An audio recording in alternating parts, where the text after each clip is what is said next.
प्रस्तुत है अनूपपुर जिले की चिट्ठी। आलेख है अजीत मिश्रा का। वाचन स्वर पूर्वा त्रिवेदी के।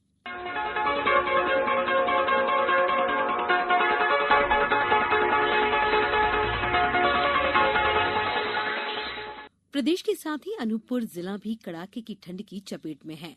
जिले में न्यूनतम तापमान में लगातार गिरावट दर्ज की जा रही है।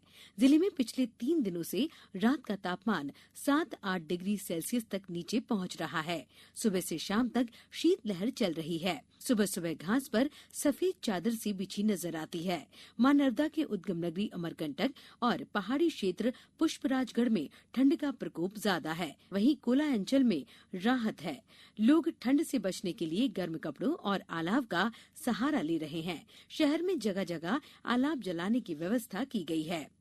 जिले के अमरकंटक में स्थित इंदिरा गांधी राष्ट्रीय जनजातीय विश्वविद्यालय की ओर से आत्मनिर्भर भारत अभियान की दिशा में खास योगदान दिया जा रहा है। भारत सरकार के सूचना एवं प्रौद्योगिकी मंत्रालय द्वारा प्रोषित प्रोजेक्ट किसान cloud and livelihood entrepreneurship for self employment द्वारा अनूपपुर सहित प्रदेश के 5 अन्य राज्यों उत्तर प्रदेश, बिहार, झारखंड, छत्तीसगढ़, महाराष्ट्र में अभियान चलाकर शिक्षित और ऊर्जावान युवाओं को आत्मनिर्भर भारत के निर्माण की दिशा में जोड़ने का प्रयास किया जा रहा है। अमरकंटक ताप विद्युत केंद्र के नए स्थापित होने वाले 660 मेगावाट के प्रोजेक्ट पर्यावरण स्वीकृति के लिए गुरुवार को चचाई के समीप केलहौरी गांव में प्रदूषण नियंत्रण विभाग शहडोल के द्वारा जन सुनवाई का आयोजन किया गया। इस नई इकाई की लागत 4,665 करोड़ 87 लाख रुपए है, जिसके लिए इस जन सुनवाई में अपर कलेक्टर सरोधन सिंह, क्षेत्रीय प्रदूषण अधिकारी संजीव मेहरा सहित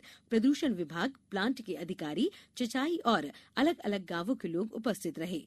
जन सुनवाई में बताया गया कि नई इकाई पुरानी जगह पर स्थापित होगी और केंद्रीय प्रदूषण विभाग के मानकों के अनुरूप कम से कम प्रदूषण के लिए नियमों का पूरा पालन किया जाएगा। विगत दिनों अनूपपुर कलेक्ट्रेट सभाकक्ष में आयोजित विशेष बैठक में कलेक्टर द्वारा शासन की प्राथमिकता के अलग अलग विषयों और योजनाओं के क्रियान्वयन की समीक्षा की गई। इस दौरान संबंधित विभागीय अधिकारियों को जरूरी दिशा निर्देश दिए गए।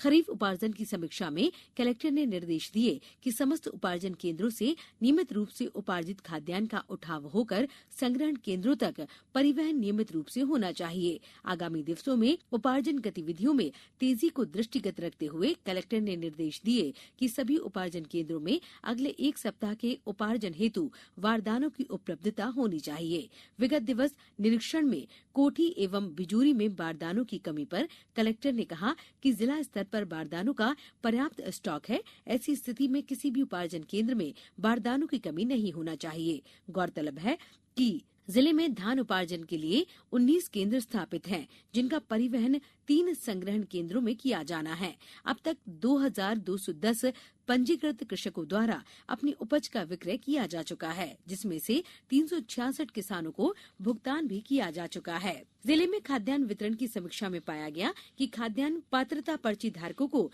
दिसंबर माह का खाद्यान्न अब तक 60% वितरित किया गया है। कलेक्टर ने निर्देश देते हुए कहा कि हर माह के पहले 10 दिवस के अंदर खाद्यान्न वितरण होना चाहिए। इसलिए पीडीएस दुकानों में महीने की शुरुआत से पहले ही पर्याप्त मात्रा में खाद्यान्न उपलब्ध होना चाहिए। गौरतलब है कि विगत महीने नए पात्र 5,910 परिवारों में से 4,696 परिवारों ने ही खाद्यान्न का उठाव किया है।